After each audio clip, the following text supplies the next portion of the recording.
4 ways to improve your beats, and I'm going to get you on your way. I'm going to do this video today in Logic Pro. However, you can apply these same exact techniques to any software, but shout out to my Logic producers. We'll be using that. So tip number 1 is just find better samples, and what I mean by this is finding sample packs that not only have the loop in it, but also have the stems for each loop that you can go in and drag in one by one. So I found this nice little pack here. I don't know where I got this pack from, but it's a pretty nice one. I like this loop here. And the cool thing about this pack is it has all the stems in it, which is what I recommend doing, is just finding the loop packs that are out there. A lot of them are free, but you just find the ones that have the stems in them so that you can mess around. So if I wanted to just have all these different instruments in this loop, I just drag them in. I create new tracks, and then I literally have every single instrument that's inside of that original file. So that original loop just breaks down. I've got the pads, I got the keys, I have even the choir, everything that's in that first loop I now have control of. Whereas before, if I just had this original loop, and if I just kept playing it over and over again and chopping it up, then it's a little bit more difficult to manipulate that way. But if you have everything soloed out, like you see here, we've got the bass, the lead, all this good stuff, then you're able to just change everything as you wish one by one. The best thing about all of these loops is that they're labeled already by the producer. Whoever created this pack labeled all of these loops so that I know exactly which one's which. So what I'll do from here is just chop up these individual loops, and so that I can only use whatever I want to use.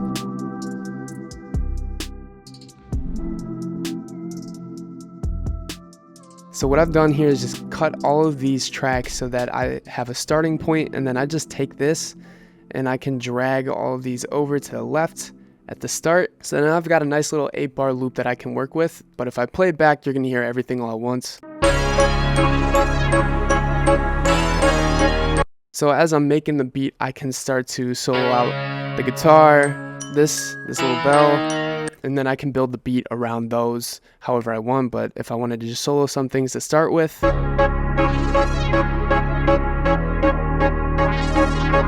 so I'm going to go ahead and start making the beat around this little 8-bar loop, and then I'm going to start building out the whole beat.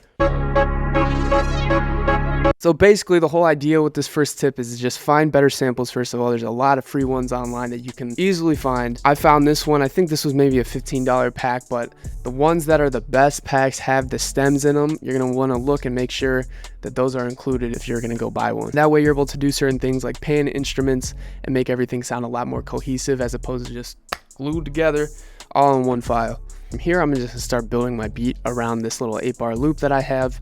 So I'm going to go ahead and do that. To be honest with you, I don't really need the keyboard. I could use my keys. You know what I'm saying?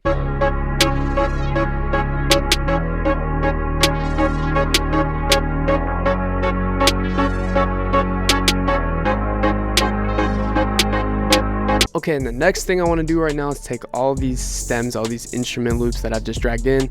So on the left here, I'm going to hit this more, drop down, and then fade in. I'm going to add +1. Oh, and same thing with fade out. I'm just add 1. And so what that does is avoid a little popping sound that you'll hear at the end of your loops. That just cleans it up a lot. It takes you 2 seconds, so just do that. And a lot of producers don't do that for some reason. I don't know why. I'm listening to songs that are really popular and I hear that popping noise, that OCD, like that drives me crazy. But all right, so number 2 on how to improve your beats is panning your drums. If you want to have some certain hi-hats on the left or right, panning is great. If you want to add certain effects, I'll show you one that I like to add. So like this underlying hi-hat layer is not my main one, but I want it kind of on the left and the right. So what I'll do with this is open up and add, I'll just go ahead and use a stock plugin. So I'm going to go to modulation, and at the very bottom, tremolo, stereo. And if I open that up, basically what that does is going to move things left and right. It's going to pan your drums for you. So again, this is my second layer of hi-hats that I don't want in the forefront. So I want this one on the left and right to kind of add a little bit more of a spatial sound. And if I play that with the regular hi-hats, you can hear there's kind of space for both now. And if I don't want as much, I would just turn down the depth of it, and so that kind of brings it back more towards the middle and doesn't pan it so hard to the left and right. I want this percussion over here to be a little bit more on the right side, so it just stands out as its own sound.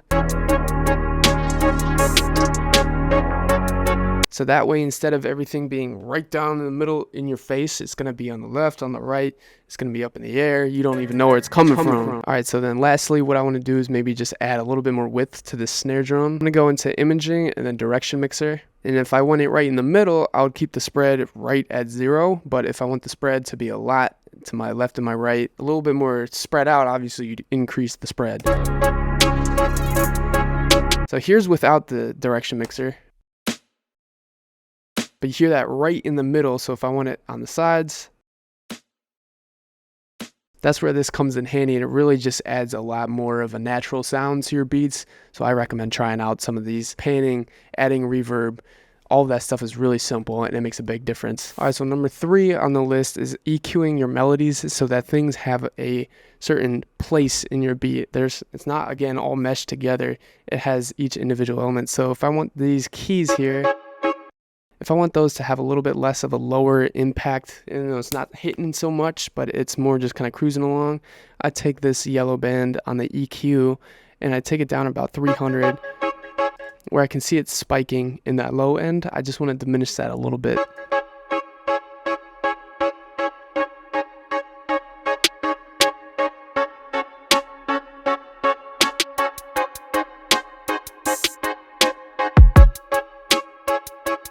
So you can hear when I bring in that kick drum, it's not colliding so much with that lower frequency that you just heard. If I play it before, you can hear it. And you honestly might prefer that, but for me, I want that to be a little bit more diminished.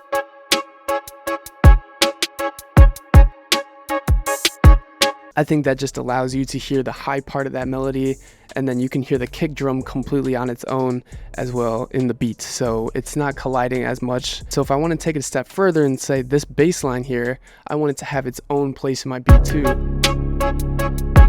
I'll just open the EQ on that track and then observe exactly where those frequencies are in the bass.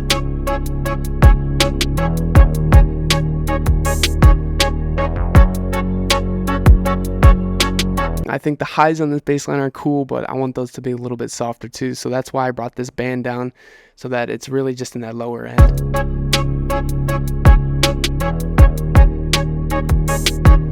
And when it comes to mixing and just finding space in your beat for different instruments, especially the kick, the bass line that follows, you want to make sure they're not colliding as much.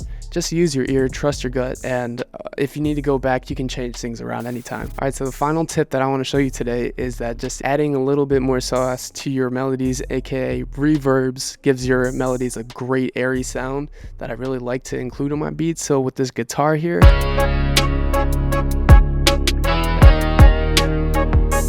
I want that just floating around you. I kind of want that just spacious. It's almost like you don't even know it's a guitar. However, you'll still be able to hear it enough that it makes a difference. So if I click on my guitar track and on the left, I go to Reverb Space Designer. This is a really great one for big, airy reverbs. However, you can choose the other reverbs if you want to try them out. I'm going with Space Designer though. It's a great go-to reverb for me and my beats. And then I go into the presets at the top and just find anything that I think would sound good. So I want this to be a little bit more, definitely way more outdoorsy and just surrounding. So I'm gonna go with Big Cave and see how it sounds.